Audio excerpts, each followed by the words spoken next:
Good afternoon or morning or whenever you're watching this video. We are doing our last day of the 3 branches of government. Today we're going to go over the last page, the judicial branch, and the judicial branch is the one that has to do with the law. It consists of the Supreme Court. The Supreme Court has 9 judges or justices nominated by the president and approved by the Senate. Remember, yesterday, the legislative branch is the Senate, and they get to approve whether or not the judge that the president chooses should be or is qualified or should be nominated for that seat.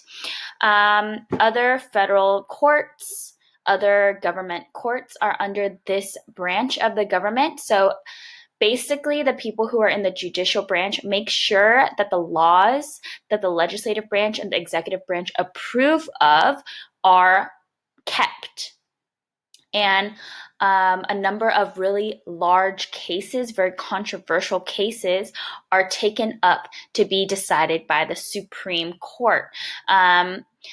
Kind of like the law that's in the 60s that said, or 50s, that said that African American kids can go to schools with white kids. That was decided in the Supreme Court. Kind of bigger issues like that are oftentimes chosen to be taken up to the national level. All right, so here are the things that the judicial branch is in charge of. They can declare laws unconstitutional, meaning when the legislative branch creates a law, the judicial branch can say, this is against the Constitution, it's against the rights of the people that were created when this government was formed. So that law cannot be passed. They can settle disputes involving the U.S. So if there's any arguments, issues that come up, they are the ones that settle it.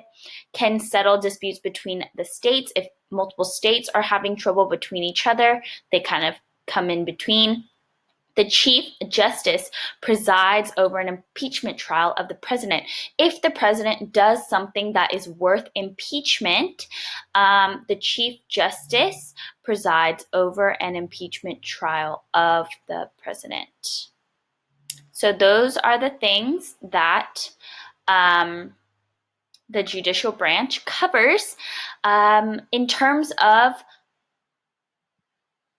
if you look on your paper, there's this tab that says the judicial branch checks on these branches. So as you know, the judicial branch checks on the 2 other branches in multiple ways. They make sure that the laws that the legislative branch creates are constitutional, and they also check the executive branch, make sure that the president isn't doing anything illegal or deemed worthy of impeachment. The judicial branch is checked on by the other 2 branches because the president is the one that chooses. Once a judge decides to retire or passes away, the president, the executive branch, is the one that chooses who should fill that spot, and the legislative branch has to approve the president's choice. So you can write that there, and everything else should be covered by this video. If you have any questions, let me know, and have a great day. Bye.